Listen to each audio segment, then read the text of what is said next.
Bath. I'd like to call the Planning Commission meeting to order. All members are present. We have established quorum. I do want to thank RJ and everyone else in my absence who's helped up. So I do appreciate it. Watched you on TV. Look good. Camera suits you. I'm expecting an RJ Sumney day. It's today. All right, we do have a disposition of last meeting minutes. I will abstain since I was absent. It looks like everyone else was present. Were there any corrections or issues anyone would like to bring up? Besides the band, Nancy Band? A simple misspelling. I missed some from this. Intent is there, I believe. Typo. Okay, I move we accept the minutes of February 19th, 2014. Second. All right, any further discussion? All right, all those in favor say aye. Aye. All right, any opposition? All right, minutes are accepted. Congratulations. We don't have any cases on the agenda this afternoon, unless I'm mistaken. John or Paul, that's correct. All right, we would like to go on to communications, a subject that's near and dear to all of us that we've been talking about for quite some time. And this is the year that we're going to see some headway and get City Council involved with maybe a few modifications to Title 23. And that's the zoning code discussions. I see that for the past week, John, I know you provided a little chart here, and then I see someone else. I don't know if Shar, did you provide the comprehensive plan for corridors and area development, or was that you, Paul? I just put those in the packet. Okay. Right at the meeting. Yeah. It just was the documentation I found. The first piece, of course, is the chapter of the city's implementation part of the comprehensive plan with respect to corridors. I read through most of this. I think if we're going to have a serious conversation about corridors, this is the best place to start, at least as far as some frameworks to consider or not to consider. Stimson Avenue is included. That was, I think, RJ, at the meeting last week, you had, I think in the agenda or in the minutes, the Stimson, Richland, and Columbus Road, and then West Union Street were kind of the priorities, but maybe that's just, maybe that's not even ranking them, but just areas to discuss. Those are all covered in here. I also included a few documents from the American Planning Association, a publication that called Zoning Practice, that I thought might be relevant to the discussion. Obviously nothing to sit and read at the meeting, but to try to get some thought going on how we might want to approach some of these ideas, or if we want to approach these ideas. Okay. All right. So I mean, I think to keep ourselves organized in a sense, there is kind of the overall arcing zoning code modifications that are basically based on our present Title 23, and then the corridor, zoning or form-based code. Are you thinking that is something that goes?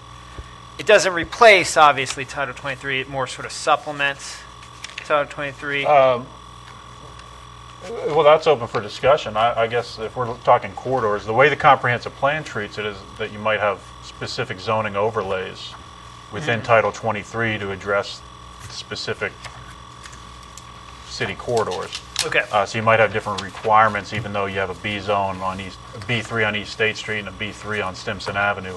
You would treat them differently because they are in fact different types of corridors, different demands, different traffic counts, different populations in their vicinity. But I'm not saying either way how we should handle it. But it seemed to me that it probably overlays, corridor-based overlays would be the most appropriate method. Right. I mean, I know we've one of the things that I think has been difficult for us to understand is how you have two, let's call them corridors, call it what they are, like Stimson Avenue or Columbus Road or Court Street, and they may share the exact same zoning designation but behave entirely differently. And I think that's probably where the idea of the corridor overlay does come in handy. So you can start to treat them differently in the overlay aspect, but maybe they still kind of function the same way in Title 23, B3 zone or B2D zone, for example.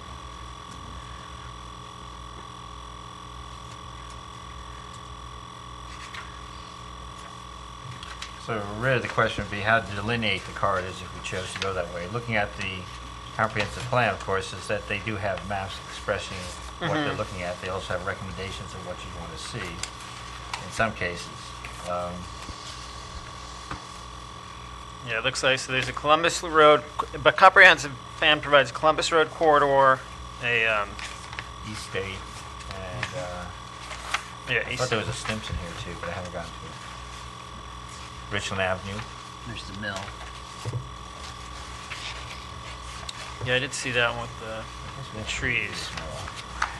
This very preliminary map that I've handed out kind of has done that. You'll see the different corridors there. This is not what our current zoning is, the map that was given there.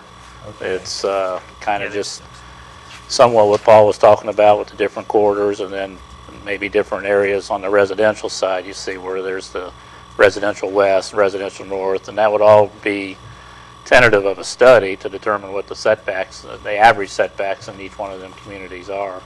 But the you can see the Columbus Road, which is the B3. Just keep in mind, this is before we were talking about this corridor overlay, but where Stimson and Richland are kind of the mixed use that we've been discussing.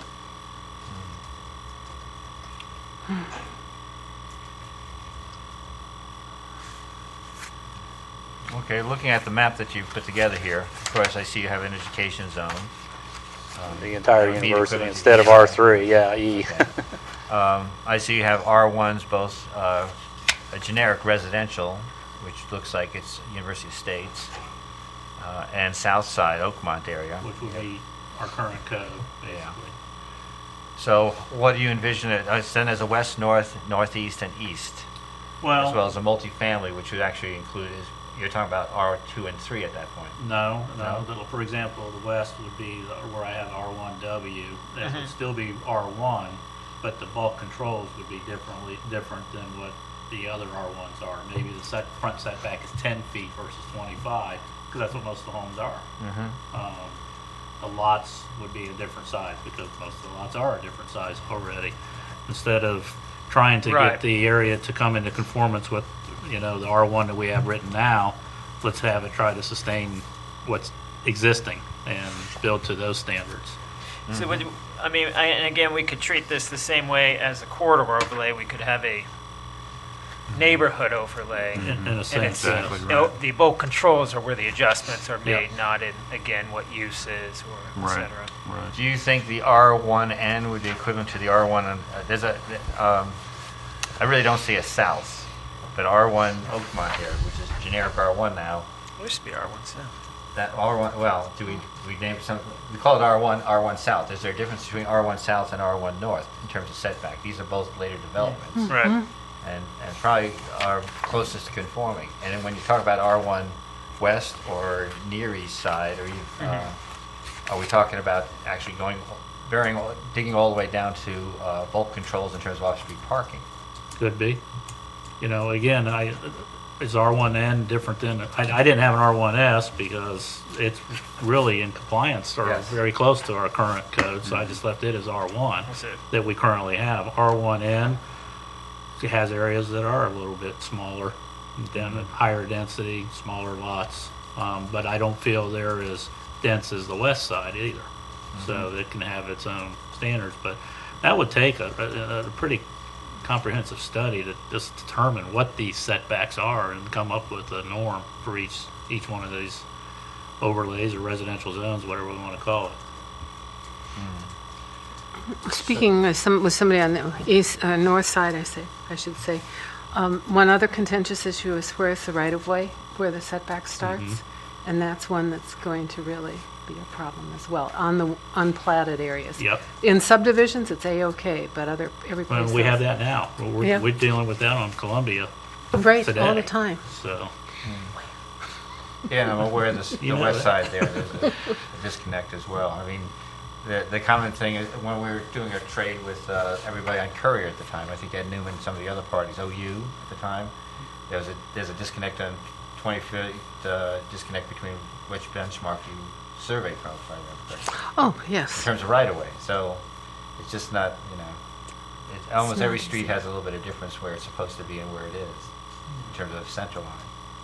Yeah, I don't know if we need to get into that, though. I mean, that's something we look at, but that may be something we want to build in for guidance for the zoning board of appeals. I mean, that would be the other thing. It's rather than overlay here, we just give conditional. How do we want to change the flavor if they have to go in front of the zoning board of appeals? I don't know. I'm just throw that out there because, as you say, it's sort of an extensive survey of every inventory of every lot. Right. Footprint, I guess, in terms of conformity or non-conformity. That's a lot of work. And then even then, I think the dialogue you always hear is that the previous code was built to what was there versus what we wanted, and therefore we sometimes ended up with this, jigsaw of zones because this business was here and this wasn't, and we zoned it this. And I'm doing a lot based on what I see as the most common request going to the BZA as well, is for setbacks for or additions, whatever it may be on the west side, and they're never going to be in compliance. As you mentioned, your house wouldn't be in compliance today. I mean, so. And would you say, John, that most of those that come up are, they're not asking they're asking obviously for a deviation from the code, but most of them, would you say, are asking to just be exactly what my neighbor is? I'd say they're still staying within the setbacks that they currently have. Okay. But the setbacks they currently have are not conforming. Right. So, my argument is, well, let's look and see if those shouldn't be the setbacks in those established neighborhoods that have been there for many of years versus, 12 feet, when every house down through there is 4 feet. So. Right. Do you but you use that, don't you? At least in the front setback, you use the The existing. front and in R1s, we use the common setback, yes, but for side yard and lot coverage, no. It's not good. Okay. But I look at the front setback as not as critical as the side setbacks. Front setback, from my point of view, if a car jumps the road and jumps into your front living room. Side setbacks, I always look as a fire pit ventilator. You want a certain distance between the Yeah. houses, so there's at least we have both variances coming at us most of the time, but I look at the front as a less egregious one or safety purposes less dangerous. But that's just my take on it. I may be totally wrong because 10 foot on either side of a lot line, a good house fire will still burn the house next door for the most part. Oh, yeah. Yeah. It just gives them a chance to throw some water on it before it takes off, I think. I also noticed that you've actually eliminated most of Mill Street manufacturing. And again, the other thing would be a And long gave it to discussion OU. of what OU, or rather educational EI zone looks like. I mean, we have no description on that at this point. Well, basically we what I have did is none. just identified the Ohio University property and called it E. Yes, I understand that. Although I think the discussion right now, some of these are private properties, aren't they? That we're looking at Riverview or whatever it is. Yeah, There's again, student this housing. is not I know. a detailed, this I is just know, kind I of know. Conceptual. Conceptual Just idea. conceptual, not, I mean. Right. No, I understand. Without getting into the details of where the specific pencil line is, I guess my question is conceptually, is this a good direction? Does the planning commission think this is worth pursuing? I mean, John and I can spend time doing a study and doing some evaluation, but if the planning commissioners don't think this is the right path to take, we could get into what, should Grosvenor Street be R1N, or is it more like an R1 Northeast, or is there, I mean, those are all, the manufacturing zone, that's a given that we should be looking into where the lines are, but is this something we should be pursuing or considering in more detail? Good question. We just finished a conversation about overlays for corridors. The assumption is might be overlays on top of this for Sure. Yeah. Sure, these zones. yeah. Okay. And I mean, I think I'd like to see the code come either, more into compliance with what we have out there. And I think it should be prescriptive as well. We should also, describe in the code what we want to see, and that's not always what we have, and I think right now the problem is the code what it says. There are some parts in it, yes, that I think we all agree should be there. Whether that's a side yard setback, etc. It's probably right, and there's probably a very valid reason why it is in there. But I think the type of changes that we'd like to see in the code are exhaustive and may never get the political will on city council to make such a massive amount of changes. And that's why I think the overlay approach is a much more clear-cut way to do that, because it still maintains the Title 23, and it just we're just sort of specifying neighborhoods now. This is this neighborhood, this is this corridor, and this is what this corridor is. We should preserve this and maintain this part of it, the sort of conservation of neighborhoods, et cetera. And it should look like this. I think that's where this type of thing is useful. So my vote would be, yeah, I think we should start looking at each area as an entity and start to determine if there's an overlay. Now, maybe it's not every, like the mayor was suggesting, R1N and R1 that you have here on the map, they might end up being awfully close. That is it really worth having multiple overlays to suit each area, or et cetera. I mean, this may be too many, let's put it that way, and maybe there's a slight reduction of, our city's not that big. Are we really, I mean, I think Athens is unique, don't get me wrong, but are we this unique that every single place is entirely different? And maybe, I think it's a little bit of both. But I think it's a worthwhile pursuit. I like it too, in terms of when you look at neighborhood preservation. And you have to admit, the west side is completely different than the south side. And by not recognizing that, it seriously restricts what homeowners can do when they come and they're shopping for a home and any improvements they want to make. So I would like to have a code that does indeed reflect a little more of the reality. So I like this combined with the corridor overlay. Right. I mean, if you think about PUDs, I think now we have something in code, plan development, that when you build it, it's a bigger area, it's a little bit different. You almost could look at each of these neighborhoods like they were PUDs before they were PUDs, because they were kind of built, to their own distinct, grid or lot lines, etc.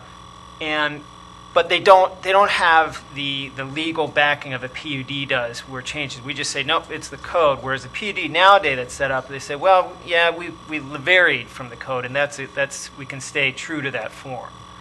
So in a way, we're just trying to provide those protections to those neighborhoods to continue to build as they are, or redevelop as they are. I mean, and not a lot of these neighborhoods, other than maybe parts of the south and parts of the north, are where there's just sort of available land that you're not taking something else down.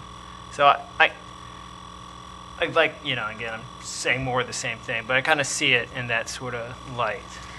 It would help us in that defining those gateways. You know how you want the place markers, welcome to the west side, now we're at the north side, here we are at the far east. Yeah, and this was done prior to the announcement of the South Green extension. I think that needs to be studied as well. What's going to happen there through time. RJ or Nancy, what do you think? Go for it, RJ. I like the idea of the corridor, a general corridor overlay. I don't know that we necessarily, because if we can define what each of the corridors have in common with one another, and to where you could prescribe a general corridor overlay. The only one that really comes to mind that might be a little different would be the Columbus Road, but I think Richland, Stimson, East State, even Union to some degree have a lot of things in common in terms of density, of what's going on there right now, the narrowness of the streets themselves, things of that nature, that maybe lend themselves to at least a general definition of how you want the overlay to look. in terms of what you want it to say. And that's a little more like the Zanesville example, in a sense where they kind of had levels of density for theirs as opposed to specifically this area. Are you saying that to identify what they have in common to make sure that, Well, rather than necessarily So that having we're five, say, changing- 5 different overlays, Right. that we're more efficient in terms of what we're saying that might be able to be applicable to all or most of the corridors to Right. help in terms of planning, rather than, going to 5 different definitions of, what we want something to say, or what we want to have happen in a certain corridor. So we're identifying, traffic as an issue in some of the tighter areas like Stimson and Richland. I'm just asking, would it make maybe a little more sense in terms of also helping you out, helping people who are reading the codes in the future, see something that's a little more simplified in terms of a commonality that each of the corridors share, and then that's what we would say on the overlay, or that's what we would imply in the overlay. Okay. For instance, like when we're talking about Stimson, I don't really know how much more density you want in terms of residential. And we've talked about, well, let's have some residents upstairs and stores, offices on the bottom. Because I think within the city itself, for instance, I'm looking at this rendition, this enhancement of Stimson, and it really comes to mind that within the city itself, you have a view shed, so to speak. You want to see above 2-story, 3-story buildings. You want to be able to see a little bit more of the city where it comes from. I don't know that, for instance, traffic-wise, you want much more residential density on Stimson, especially if that's going to serve as some sort of main corridor within the city. We don't know. I'm kind of curious too when the university does the rerouting on the streets and the new entranceway on Stimson, how many people might use who live in the north end of town are going to leave the university by way of shortcuts. Not necessarily the McKinley, but going up. I'm trying to think. College, say the South College Terrace Drive. Street, Terrace Drive. How many people are going to begin to use that, and therefore will Stimson have less or more traffic on it now than in the future than it does now? So I haven't spoken very much. I'm going to start right now. All right, so one thing about this, so we asked for Athens corridors, and we've got it, but now we're talking about areas. So I guess that we'll have to do a plan on how we're going to attack it. I think the area development John did mirrors some of the stuff that was in the plan already, right? Right.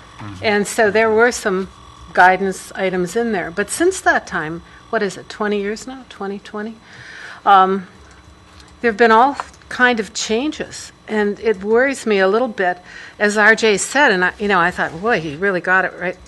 He got that right hammered it right on the head. If they're going to change, if they are going to change Richland, Stimson Avenue, I mean, we might want a whole lot of things, but I don't know if we can get them. And the same is probably true in many of these. So I guess the traffic flow seems to me to be a problem. In fact, I was talking with people at the library this morning, and they were talking about the 2 big plans. And first of all, they're all old ladies, and so they were really upset about the roundabout potentially at the end of Stimson Avenue. And I just said, well, just avoid it. But I really like them. Anyway, the other thing was they said that there's going to be so much change, and it works okay now. Why do you want to change it? Because of the flow. You have to put the cars somewhere. And anyway, I worry about the big mauling of the. They must have one of those in Ithaca, is all I could say. because the mall is, well, it's a kind of an old-timey idea that hasn't worked very well in lots of places. But anyway, that's my 2 cents, and I'm not on council anymore, so I don't have any say in it. But I would like to say something about the corridors. It seems to me that we can talk about all kinds of limitations, but we do have on these maps, if you take a look at Columbus Road, for example, they give a very generous read on the hillside item there. They On the really map? do, but those are areas of limitation. And then the floodplain, if we put the floodplain on the map, we'd have it delineated, the corridor, with those two things on. And it's the same in all of them. The only one that's really over generous, in my opinion, is the East State one. Because they go way up the hill, and I don't know that I agree with, I think there are some limitations as they go up, as we found with slip and other things like that. But we paid a lot of money for this plan. I don't necessarily say we have to use it all, but I think there's some things in here that are, as Paul brought it out, I looked at him and said, oh, it's pretty good again, right? And we weren't supposed to stick this on the shelf, but we get so caught up with the day-to-day. Every so often it comes off the shelf. You look at the Columbus Road, required front setback, development standards. This is 2.5. Oh, I was only doing the simple outline the district. Oh, I wasn't we're gonna talking get about specific. setbacks. No, you look at the design standards we've put in here. Basically, they want a 60-foot setback or to a 100-foot setback from center line of Columbus Road. Landscaping along the full length of the frontage. We got That's, part of it, didn't we? A little bit of landscape. if you look at the East State Street, I think they talk about trying to get a uniform picture in terms of signage. Well, we say then we're not Bowling Green. At a Well, certain Well, point. uniform signage. Right. I don't know, but I meant the setbacks. Okay. Well, and it does bring up, like, why would, Columbus Road, I think RJ just brought up, he thinks Columbus Road is this really sort of bounded entity because you got the hillside, you have the floodplain. So it seems like that's the wrong place you'd have the biggest setback possible because you just got rid of a good percentage of your developable area. Well, I actually own part of frontage on Columbus Road, and it's like this, and it's colored red. It's in the red zone. It's possible that setback was that way, just throwing it out, because many of those properties on Columbus Road until Andy just redid everything there was going to the center line of the road, so therefore 60 foot back would still. Oh, it includes a whole lane of I got you. So- Okay. If you look at 229 in terms of Stimson corridor, it says, since Stimson Avenue corridor is a relatively small area containing a limited number of property owners, it's important that further implementation steps begin with a more focused efforts among property owners to build support for the recommended public improvements and regulatory changes on organizational initiatives. Okay, talk In about a your word. dreams. Okay. But then you look at some of the stuff that was, you have those nice, graphics of what Stimson should Yeah. look like there. Well, on Stimson, you don't see any parking on Yeah, the they street. did take away, but They've put taken the- away parking there, so that's We- not a realistic. And they put the commercial all the way up to the front of the street, so I'm not quite sure where that B3 parking takes It's in the place. back, I think, and I think that we Okay. really objected to, we really talked about that as a problem. But we've talked about that in other contexts, on Richland, for example. You move it to the street, the parking is automatically behind it. It'd probably be in the Yeah. stream. Yeah, That's little about- alley, yeah, I just think- say parking area So it's landscape. impossible, quite honestly. I think conceptually at the time when this was being put together, the look at Stimson was that would be mostly pedestrian business. In other words, not driving business. That devil strip, the green median there, where the parking used to be, would create a sense of space away from the traffic. So the traffic would not speed up that much because it's a short stretch. And the fire department uses that street, for instance. The what? The fire department. Oh, yeah, they uses could it. get down it because there wouldn't be any parking. Then on your it. houses, your conflagration, I have more confidence than you do in the fire department, but the conflagration of all the houses burning at once because they're stuck on Stimson Avenue. Well, okay, if we look at this, okay, so your concern is I'm that... inflammatory, pardon my pun. Okay. If you look at these graphics, which are nice pictures, really the street would be shortened. And it'd be where it used to be parking, which parking occurs. There's 2-hour parking there, I believe. Right. And it doesn't seem to get a lot. If I go drive down there, there's some parking, but Yeah. not a lot. Right. It's not like it's a major parking problem there. So to take that away and put a green space there to me is not a bad concept. The trouble is, if everybody who needs that parking to go shopping would lose out. I Right. think our It's, student parking there, quite honestly. For 2 hours at a time? Yep, I think, Can they actually make it to class in that time? I don't know. In the town? you get a little run in as well. I mean, I think it's much more. I wouldn't be opposed to getting rid of it, but I think the businesses might object. Well, not to get us off the subject, but I don't want to get into too much of the, I think, details of each particular one. I think we should stay kind of general for the time being, because but it does sound like it's everyone's got everyone excited about looking specifically at a location. So maybe, I think it is a good idea to pursue the corridor, at least the corridor one. Okay, corridor concepts. Yeah, corridor concepts. Now, maybe I think what we could do here today is how far, when we're defining a corridor, if you look at the maps that, like, for example, any of the ones, like, turn to the Columbus Road one fast, that's the one that Nancy was talking about. It goes out, they could go out, obviously to fill the corridor, but they kind of talk, they show on the map the neighborhoods, adjacencies, etc.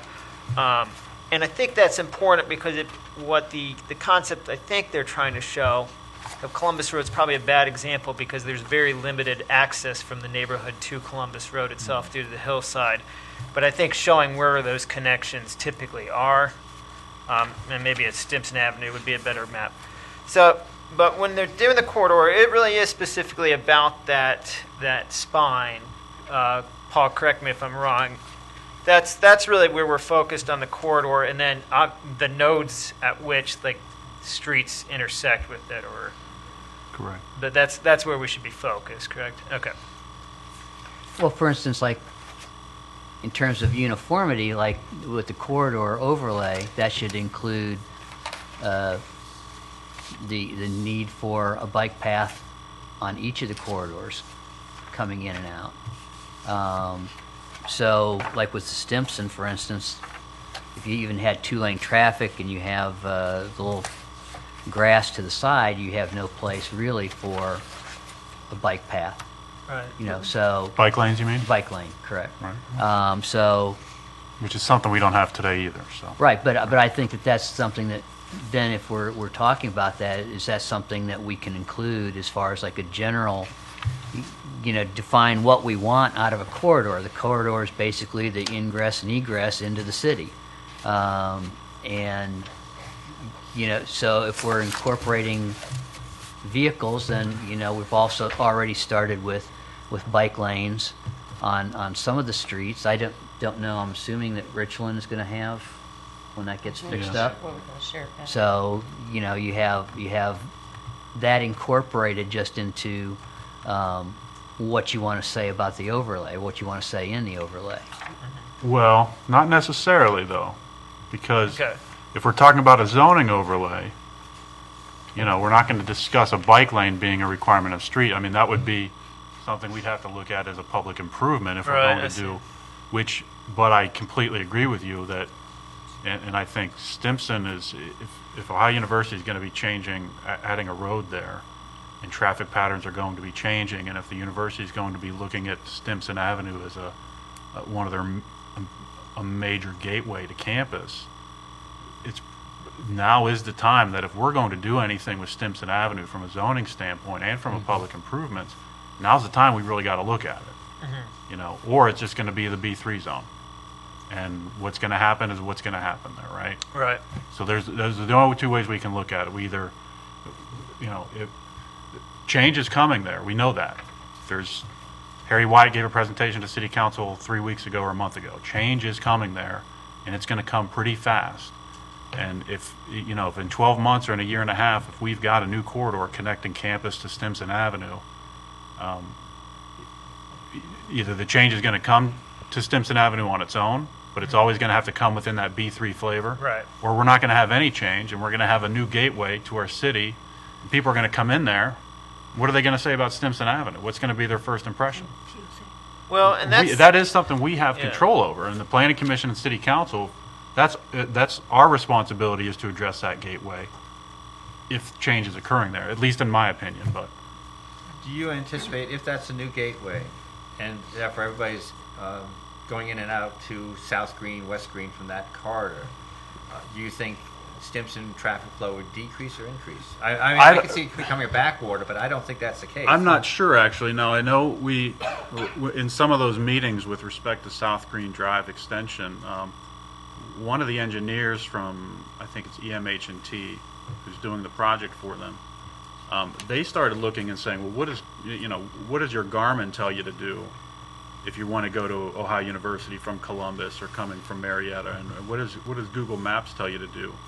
And a lot of them had the default was telling you to get off at Stimson Avenue and turn left onto McKinley, which isn't even a legal public road. Right. And actually has a gate that can be shut and locked. And so people are already following that because they look at their Garmin and it says exit here and turn left here. And so we're already seeing that happen. And again, that's kind of how change is thrust on you, I guess. We have good luck trying to get Garmin or Google Maps to change their direction process, you know? But those lights that they have up when the parents are coming certainly overwhelm the Garmin, you know, where it talks about. Tells where you which can- exit to take. Potentially, I mean, you know, Right. it's, right. They're talking about But- move in and move out. yeah. Right. Which would be the first big, but if you go back to the to the engineers, to the planner's plan, they were talking about the market area concept on Stimson and then the residential section. So I don't see how it would be affected, although I am frequently there because of my volunteer work, and I do see at 5 o'clock a tremendous flow of traffic down Right. this road. Oh, And they're absolutely not right. going to do South Green Drive. Right. They're not going to drive that way. But the big question I would have is, will South Green Drive have access at Mill Street? This whole connection, will it have access at the end of where they Yeah. stop? That's the goal, yeah, Yeah, I mean, so, right. yeah. South Green Drive continues Mill to Mill Street Street. You to go, Stimson. there's a curve onto Mill Street, and then at where McKinley runs, you'd go right or you go left back onto campus. Okay. Phase 1 is just taking it to Mill Street, I believe, this year. But Right. that's primarily residential, though. I mean, it's students, the activity hub is way away from this. So it You might, have they the might, manufacturing zone there, and if Oh, I mean, well, and if it connects to that's- Stimson, then of course it's no, manufacturing. I'm and talking about B3. if campus traffic. I mean, are they really trying to accommodate their traffic? If it's everybody's, then perhaps. I mean, I guess I was visualizing it as a rush minute, or rush Yeah. 20 minutes or half hour. The same thing as on Richland Avenue, also on this I- one. I would think it would have a similar service that Schaefer Street has from Union to Richland. Yeah, that's what I was I mean, just- that's the way I would think of it. If you think of, at Union Street on the north side, you've got residential moving on to the west side, and then you've got campus. And so you'd have similar traffic patterns, but probably more because people would want to be getting onto the highway at Richland. or Well, at there's a Stimson, big rather. one on the other side on Oxbow Drive. I mean, Right. because of the parking situation. It's going to But, you know, change and a lot. A driver's going to use the path of least resistance and whatever Most they think is advantage. the quickest route, right? So if, let's say they open the South Green Drive all the way to Stimson, that would be, so we're talking about looping around, going past the New Life Church, taking a jog on Mill Street, turning, right now you turn on that Mill Apartments Right. private road, but eventually you'd be moving up to the McKinley corridor, which is the old railroad bed, and Yep. touch, and then go to Stimson. Right. Right now, it used to be that Elliott and Mill Street intersection was real hard to get through because everybody's turning. Now everybody turns at that private road for the most part, so that's a Yeah. straight shot. So you could anticipate that there'll be a little bit less traffic on Mill Street and Elliott. I guess if I look over Stimson, I'm not sure what would happen with Stimson because as somebody comes out that way, and again, you talk about the Garmin, a lot of these are just employees at the university, students at the Right, university. they're not going up So they- Stimson. And they stop north looking at part. their maps at that point because they know how to True. get there. Very true. Right. But it's so- largely residential, this area that's being focused. It's residential, but it abuts a commuter destination, which is Ohio University and the dorms, and every sporting event. As Well, I guess I'm thinking about it from a dubious. different one. Another standpoint is All right, so say someone were to come in that way, take the Stimson Avenue exit off of the highways, and turn off this new street to that you pass Mill Street, you get onto South Green Drive. Is that you're coming down Stimson? You're going to see up Stimson before you turn left onto the South Green Drive or whatever McKinley Extension, whatever they're calling this thing. And I think what Paul is the planner is trying to point out is like, we have this area that's B3 that isn't exactly the type of zone you would have for this type of gateway entrance. And this is where people, parents or anyone else on their exiting, they may never see Court Street, but they're going to see Stimson Avenue. And, this might be a way to, how we want to see it redeveloped, that you're going to get people to leave money, I guess, behind. Well, again, if they don't make it up to Court Street, how far do they make it up to Stimson? To Palmer, where they turn? That's a good question, right? To East State Street, where they turn to right. either direction there. Once they hit Court Street, they're going all the way past Court Street. They can't turn down Court Street, so they're at Congress at that point. Right, and then you got to also, I'm looking at this little map here. You got the curve right here, so you see the racks or Sonic, but do you ever then see much more up Stimson Avenue before you make that turn? I don't know if you do. So are we trying to make it attractive, or are we trying to fit what we anticipate to happen? Yeah, I mean, it is a good question. I don't know if it really does, the new street, how much it does impact him, only time will tell. For that further part up in Stimson Avenue. I really think Stimson Avenue, though, is still more of it's so close to where students are living. It is a school year round, not just move in, drop off. Yeah. And I don't think that's ever going to change. And the next question there is, how many people actually drive to Stimson to go shopping? I mean, when you say it's a student thing, they walk from Palmer, they walk from Mill Street, they go get some goodies, whether it's carry out or just that convenient, busy day. You're right. Pharmacy. I'm trying to think what else they'd be. Post office. Like post office, yes. Parking Valley Bank. Yeah, so there are The strip activities club. going on there, but how many require actually a vehicle? Right. What's the matter? I think that I just threw in the, We have the restaurant. but the post office. Any restaurant will need some parking. Like Right. with this enhancement, there's I forget the name of the. Oh, the China Fortune or China something. Fortune. or- Yeah. Well, yeah, they have no parking. So They share with the bank, I think. they would share with the bank. They Public use the parking. Palmer, the perpendicular parking on Palmer. They do that too. And Or they might park across from the bowling alley. I don't think things of that- anybody really parks in there. I thought that was a towaway zone. I don't know. I've never parked in the bank after hours. I don't know if they've got an agreement with them or I don't know either. And there's still 2-hour parking. Well, actually, after hours, there's no 2-hour parking on Stimson. I mean, basically, I think it's free and clear after It is 5. pretty- So, and again, I look at the parking. The most parking I see is on the side of the Cornwall parking lot. They have a big parking lot there, and you usually have a string of cars going across the street from the busy day market. After that, you go down there, and there's a certain amount of pharmacy parking. There's not a lot of parking. They have a lot, right? What? They have a lot, Yes. they and the do. cleaners has a lot, Yes. and bank has several. And So that's why Chase- you don't see it on the street for the most part. Yeah, Goods and the post office both have lots. And again, according to this, They're in if I- front, but they have lots. Yeah. And most of it's developed already. So I guess to make that flavor, to make that overlay for Stimson, again, what do we want to see and what do we anticipate happening here? And I know we're focusing on just one. I like the idea of overlays for the corridors in general. The question is, what do you want it to look like on each one? And I would add that on East State Street, do we do 2 separate overlays, or do you remove the overlay that goes through the residential to the bypass? Right. And yeah. Yeah. I think, we narrow, Have that those overlay gets businesses. narrower to just Well, the lots of facing the street. The street. Well, Unless for- there's we look at it and say, you know what, though, if you added this lot, these other lots, you got a more developable site, and maybe we want to consider that. Well, for instance, with the corridor, I mean, that's where you could think about the idea of reducing the amount of floor space you need on the first floor. For business use. for businesses, to be used, either for additional parking for, businesses that just need a space or two, or for greenery, things of that nature. But again, just to think of in terms of the corridor where there's limited space, where you might use the opportunity to also say, well, we can also expand on the reduction of floor space that necessary, that we require.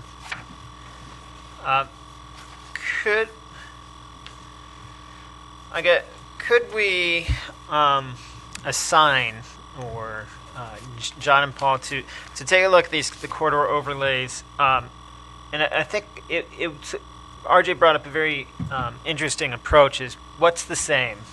What are the development standards that would be general for all the corridors, and then what are the development standards that are unique for the ones that? And I don't think we should deviate from the comprehensive plan as far as what the corridors are for the time being.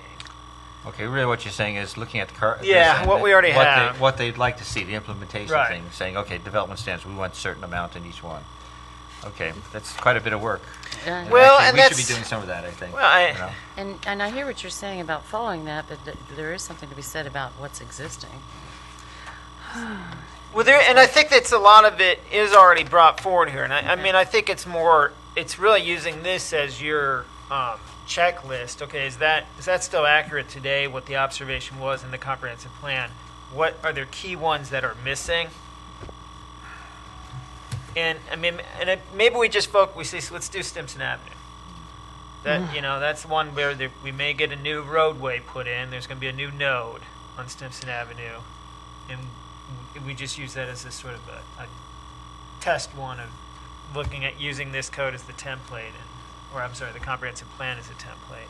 I'd like to assign everybody the Each- task of walking down the road from that potential entrance to Mill Street and take a look at what it looks like while we're worrying about plantings.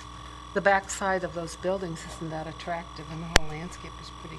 You're talking about which one? On the right-hand side, Stimson. as you leave Stimson Avenue and walk down the road to Mill Street, the potential pathway for the new road, the old railroad.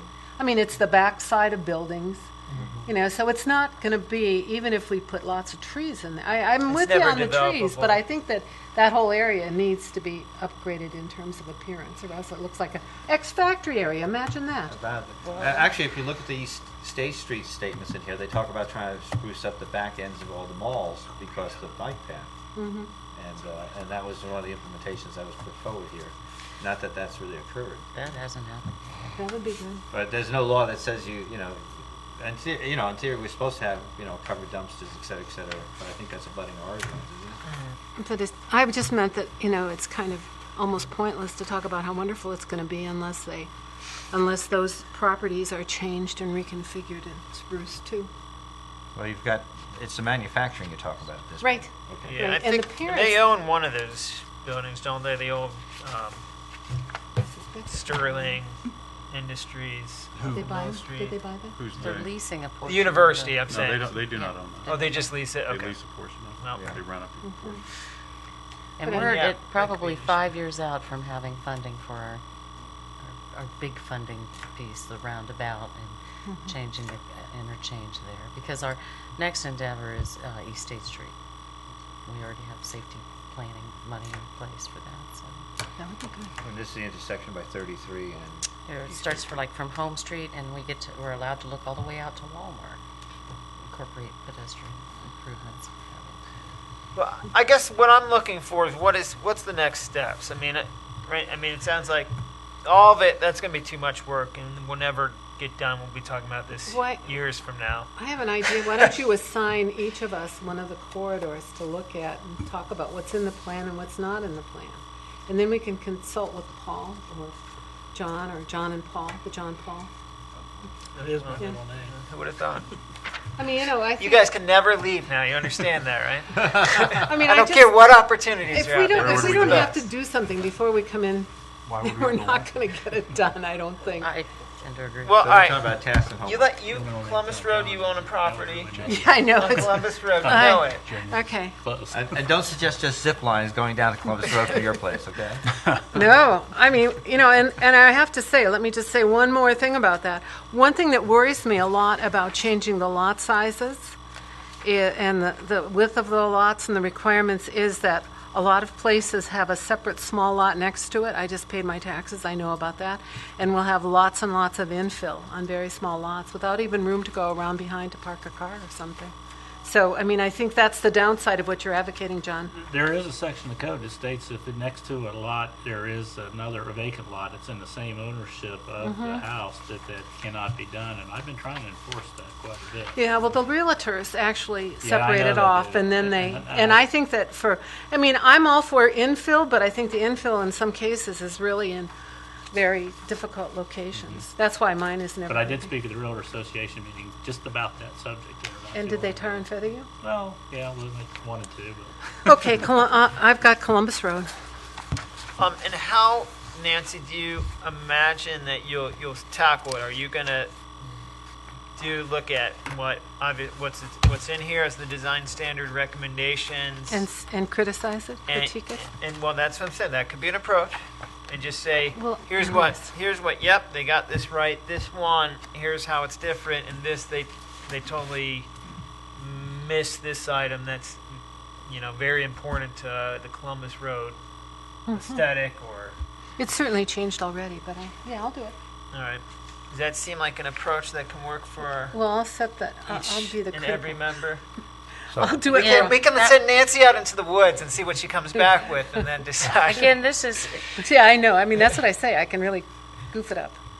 what is existing now versus what the comp plan had Yeah. called for and what may be unique to that corridor.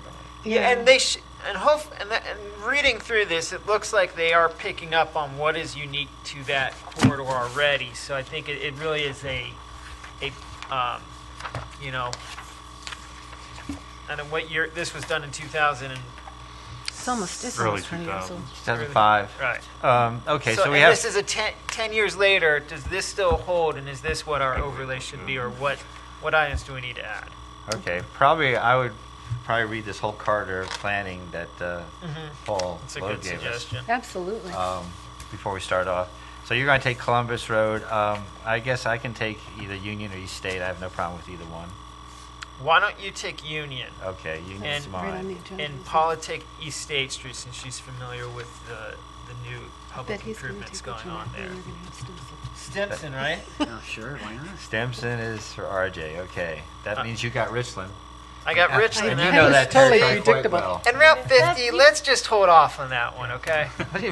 Well, that comes not into in our play on this ci- whole yeah. interchange discussion and what have you. Yeah, and it's going And to be changed. Both For, both of you have improvements coming to your corridors here this summer. So It's- I should we think treat everyone is- Stimson as like, should we also be looking at Carpenter as it extends towards Court Street, or just Carpenter off of Stimson, or wait, where are you? curious? It's Well, yeah. residential, commercial, residential. That part of Carpenter is heavily residential, isn't it? No. First block? Which one is Carpenter? No, I said up Court Street. Goes So from you've got Stimson to Family Carpenter Dollar, Lane. you've got Okay. no, Right, no, but the whole block Carpenter before it Yeah, is, East or State even all two the way blocks are all to, residential. residential, correct. I guess I mean, so it Lancaster goes starts at Yeah, this residential, little area. commercial, residential. I'm just curious sounds like you're saying no, that's fine. I'm not saying no, I'm just I would saying. think so. Are you saying no? No, I I'm not don't- saying no at all. I just. I don't Yeah, care are how you we saying do it. no? The planner said, the guys from Pogemeyer said, we had the market area and the housing. Well, then we're just taking the other part of the housing. I mean, I think it's okay, but I just think it has to be recognized. So when you say housing, you're talking about the Carpenter side? Yeah, for 2 Question blocks. You mean with the tattoo parlor and the church? See, because that's what I'm at least I would think you got to take East From the homecoming Carpenter. parade, walking up that hill, it's almost all residential. I would stop at Court Street as the entrance to the Stimson Avenue corridor, and not go to West Carpenter. Would be my take. I don't know. maybe Whatever that's- you feel, RJ. Yeah, it's Yeah, a little RJ, bit this closer, is. How broad a net you want to cast. I want you to do it right. If you get up to the top of the hill and you're tired, it's fine. Okay. If it gets to the top of the hills, it'll Good be thing I'm not at Court power Street. mad here, You'll take it all the way to Lancaster second. You want to Nancy's do, going to do Columbus down the court. yeah. There you go. Are you going to do, gonna- I mean, we're going to do this next time, starting with Columbus Row? Next time we meet is March the Shar. Should be 14th? on the thing here, isn't it? 14th, March right? 20th. March 20 on No, 13th. Well, I was going to segue into that if you want, because I don't know how much you'll discuss. You have some cases. Don't have a case, but I'll just go ahead and do it. It's part of my thing right now.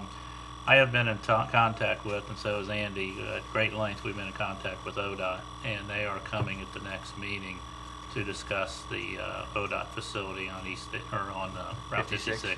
Yeah. Okay. But we've been doing a preliminary review.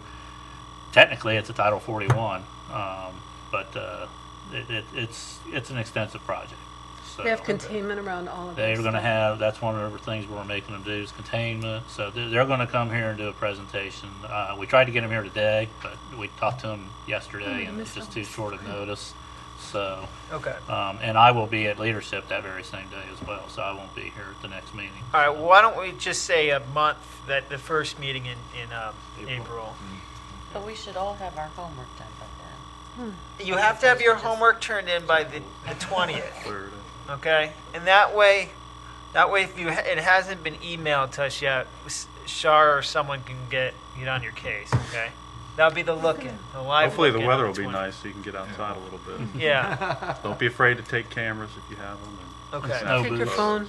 And there's no wrong way of presenting it or doing this information. Okay. Okay. Sounds like a good There probably is a right way, but there's no wrong way. Because we're just Um, playing anyway, right? Any further discussion on this, or should we go ahead and table this till our findings are revealed? Sounds Okay, like so, just, you weren't here last time, Nicholas. I and know I was- missed a lot. I I'm not apologize. upbraiding you on that. I just wanted to say that I'm getting flack from some citizens who are often provide flack for us. And the flack is that we're not getting anywhere. And I said, well, we had a whole bunch of things we decided on residential that were important but weren't very controversial. And that's why I asked Shar to pull those together, and I thank her for that, but we've kind of not done anything with it. But I Okay. do think that, a big, broad launching of 4,000 changes is one way to do it. Another way to do it is to say, gee, what have we said about residential that we could do that would make the code better, that isn't Okay. under duress, like isn't a that's what strip these- club or right. whatever, like the babysitting definition and a few things like that. Yeah, and if I remember looking at the dates on these, we started residential very early in the year last year, and then sort of tabled it and said, no, we got to look at the businesses Right. and everything as well. And I think then we sort of, like you said, it got kind of overlooked. Well, it was we had some consensus on a limited number of things, didn't we? We did, and I guess I can go through. No, you don't have to, but I just wanted to No, I- kind of contextualize where we were last time. I know you said you watched it. I did. Well, let's do the. No, I mean, I'm not suggesting we substitute, but it's just that there are lots of people out there who say, gee, it would be nice if you guys would get something. Okay, if I understand correctly, we make recommendations to council to change some of these things, and we could have that discussion in terms of we should probably have a public hearing if they're substantial. I see. I don't know that I considered them substantial, but they were important. Okay. I mean, they weren't going Let's to do the gore non-important anybody. ones and not have a public hearing. No, I mean, the thing about, there are things that are in the state, I mean, John's pointed that out several times, in the state law, that we don't touch, and we do in a way. I But- understand. Okay, well, I just wanted Nicholas to know what we had been doing in his absence, that's all. Okay. Well, I guess I don't want to. If the citizens have spoken, Nancy, No, there's only a couple. there was one.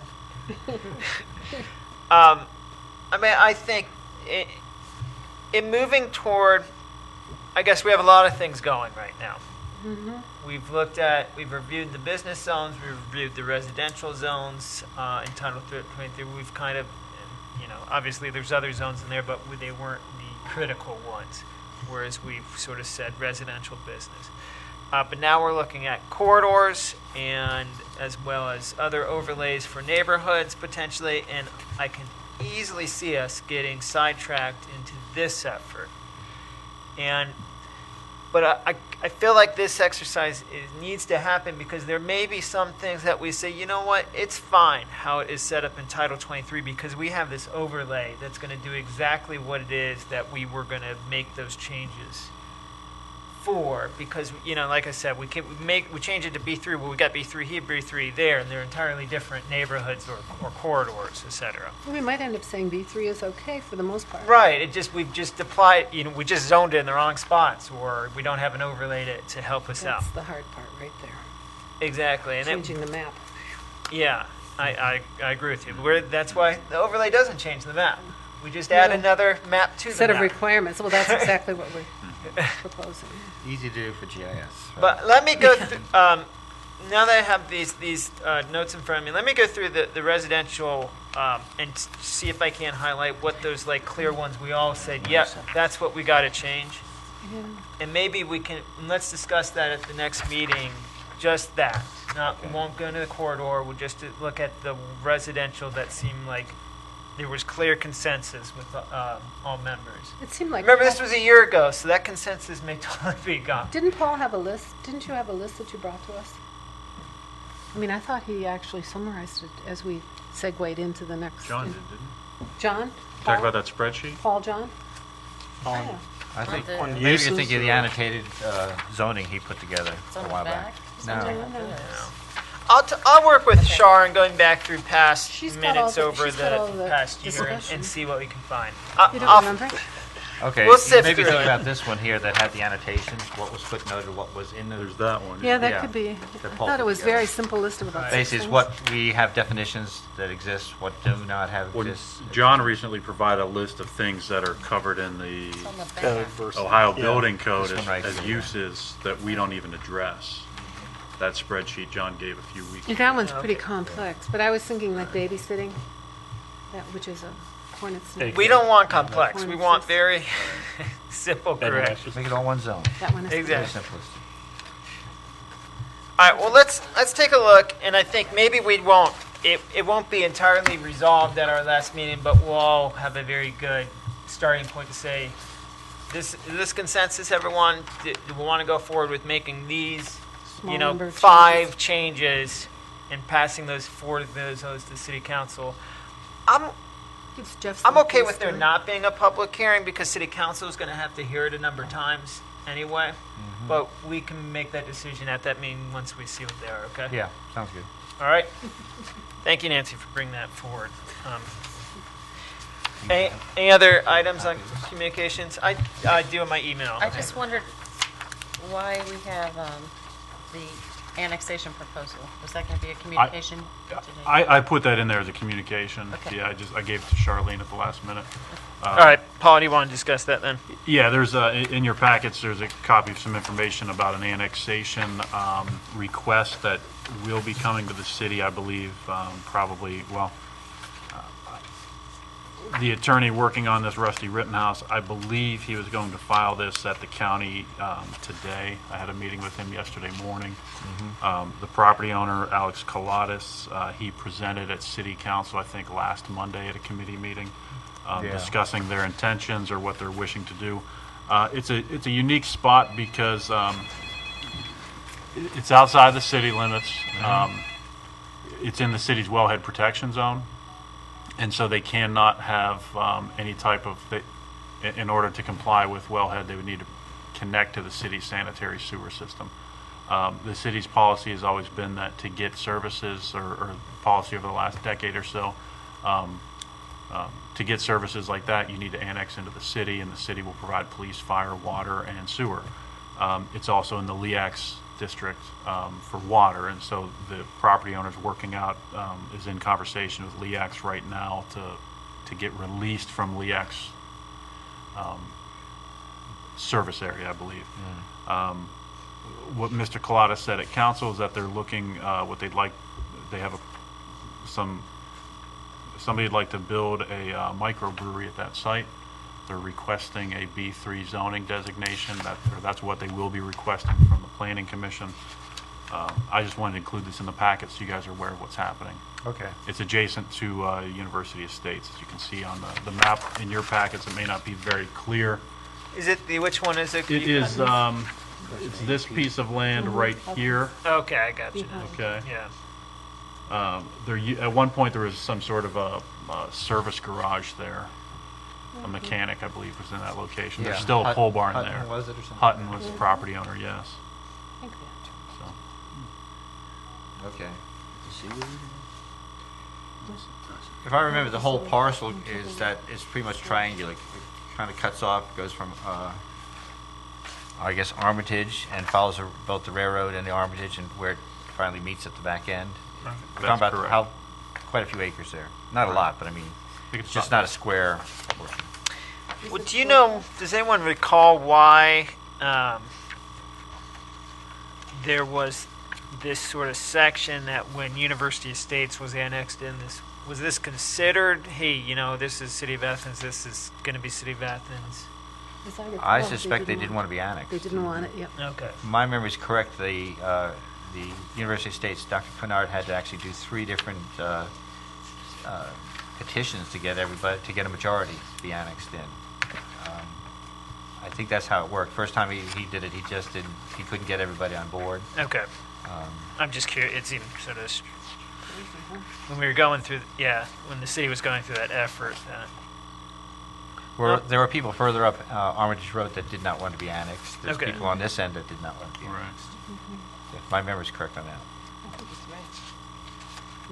And it took a little bit of finagling to say, okay, you're in, you're out, and we've got the majority, and cutting the map and the pies. in some Right. way. at least there's an adjacency. Oh, yeah. Continue. Not just, all right. So, but you think that may be coming up next meeting? Paul, you're not sure? No, the whether- request, it's at the county level right now. Okay. So that takes, just by Ohio Revised Code, that would likely be sitting at the county commissioner's office for at least 30 days or longer. Okay. Then it'll be forwarded to the Council, I think. Right? Athens City Council, to Debbie Walker's office. I believe at that point Debbie would communicate to the planning commission that this annexation request is on her desk, and that the planning commission is expected to make a recommendation for a zoning designation. Okay. Somewhere in there, there's the act of council is what services they will provide to the annexed parcel. Correct, right. And somewhere, our main job is to designate the zoning, Right. I believe. To recommend a zoning. Yeah. Recommend a zoning. All right. Any other communications? All right, thank you. Reports from City Planner and Director of Development, Code Enforcement. Paul, did you have anything else? I have, before you leave, I'll distribute a summary of, there's been some significant changes with the flood insurance program that are actually going through Congress right now. If you've seen this morning's Athens news, it's very accurate to the law as it exists today, but there's actually significant changes that are being made right now to address a lot of those actual problems that we're seeing in Athens right now and nationwide, with insurance rates going up and grandfather status being lost as properties are transferred and people are refinancing or selling a home. A lot of that's actually coming back into the National Flood Insurance Protection, the Biggert Waters Act as it's called. So I have a document that just gives a pretty good summary of what these changes mean. Congress, the Congress passed it on Tuesday, and it's moved on to the Senate. I think Congress had an overwhelming majority. I think there's only 91 people who voted no on it. But it will give a lot of relief to homeowners who were seeing 25% increases on a yearly basis until they achieved maximum. And Dave DeWitt's article does a pretty good job of explaining how that can impact somebody in Athens. You might have had a subsidized flood insurance rate because you had a grandfathered home and you were paying about $900, and then they were adding 25%, and the next thing you know, 4 years later, you've got a flood insurance premium of about $2,000 or higher. So it's a very expensive impact to homeowners. To address some of that, the big change that they're going to cap it, I believe, at a maximum 15% increase over a yearly basis. To make that a little bit smoother, they are going to respect grandfathering and not punish people whose homes were built prior to flood maps being adopted, so they're going to give them a break on those premiums. and they're going to require single-family primary residential owners to pay a fee, an annual fee on top of their insurance of $25 per year. That'll go directly back into the flood pool. And then for rental properties and commercial properties are going to be paying an additional annual fee of $235 or $250 that will go into that pool. And what they're trying to do is get, right now, the National Flood Insurance Program is running at a $25 billion deficit, and by law, it's supposed to be at zero. It's not supposed to be operating on a deficit, and if they're running a deficit because of hurricanes or significant coastal erosion or flooding problems, it's all of us that, it's the general funds, I think, at the federal level that are bailing that out to make sure that those homeowners can rebuild, et cetera, and those property owners can rebuild. So that's, they're trying to find ways to get that $25 billion back to zero. But the first strategy that they put out and that was enacted into law back in 2012 was having some significant negative impacts on the real estate market as well as on individual homeowners' pocketbooks. So they're trying to respect that problem and find a new alternative to it. Okay. So In terms of the flood maps, I remember we had this discussion that Nelsonville has submitted alternative engineering. correct. And I think the question we discussed last time is when these maps become effective. Is it the deadline? I think it was like a 90-day period, but we weren't sure because of the submission from Nelsonville. Do you know anything about that? I have not heard anything updated on that. I am still under the impression that our flood maps will become effective at the end of this year. Okay. Right. And one of the other changes actually from 2012 that'll be fixed, that's addressed with this new bill. If you were conforming when you build a property, say in 2012, based on the current flood maps, and we get new flood maps at the end of this year, the 2012 language said that if the new flood map shows that there's actually the base flood elevation's a foot higher, you are going to be penalized and have to pay at a higher risk rate, even though you were conforming at the time to local mapping and local ordinance. So they're going to make you pay, they're really going to bump up your premium because you're now 1 foot below that base flood elevation. They're going to respect that you were built at a conforming level at the time that you constructed, if you followed the laws in the mapping at the time, and not punish you because their mapping wasn't up to date at that time, or that changes occurred beyond your control as a property owner. So, which is also a significant benefit because that's what we've been seeing. In fact, a lot of homeowners on the Near East Side specifically, and a lot of commercial property owners around town who have real estate in floodplains, were getting letters from their insurance companies saying that they had to get an elevation certificate, and that we had to determine how high or low from that base flood elevation they are, and that their flood insurance premiums were going to be adjusted to reflect that.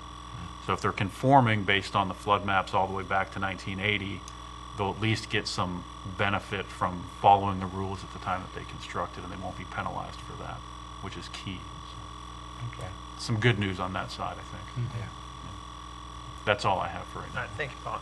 John, did you have anything I you already want to share? mentioned the ODOT agenda for next month, or next meeting, and just next week on the Board of Zoning Appeals, we only have one case, and even then, it's not really a case, it's a conditional use request for the gentleman that's got the Mother Earth community thrift store down at the Y right now is requesting to move into 5 Schaefer, North Schaefer, behind Table 9, and then buildings back in behind there.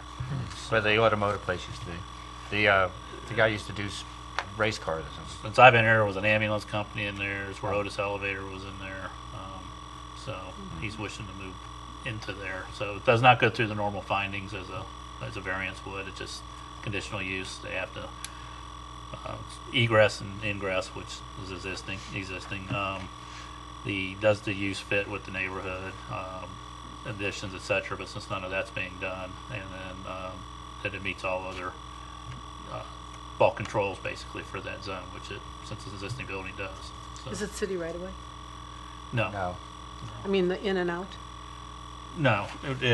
They have there's actually an easement that goes back to. I remembered it. It's back, back Athens, in behind the Armature, electric George. supply there, and all that. Yeah. So, John, you're going to have John Galsey's going to now be the chair. I reappointed him. Yes. Kate Housley's going to be the main, not an alternate anymore. She's not an owner. She's a And- voting member now. And you now have a new alternate, Ellen Soto. Correct. Okay.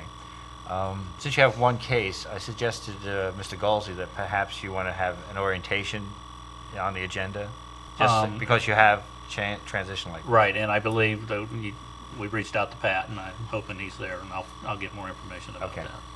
So, I just wondered. It's good to review it once in a Yep. while. Okay. And I know he expressed an interest in it. All right, thank you, John. That's all. Appreciate it. Opportunities for citizens to speak about items not covered on the agenda? Okay.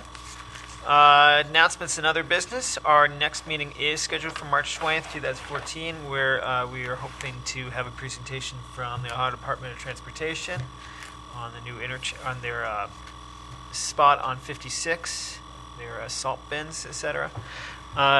Any other announcements? I would do appreciate if there's no other items. We are now adjourned. Thank you.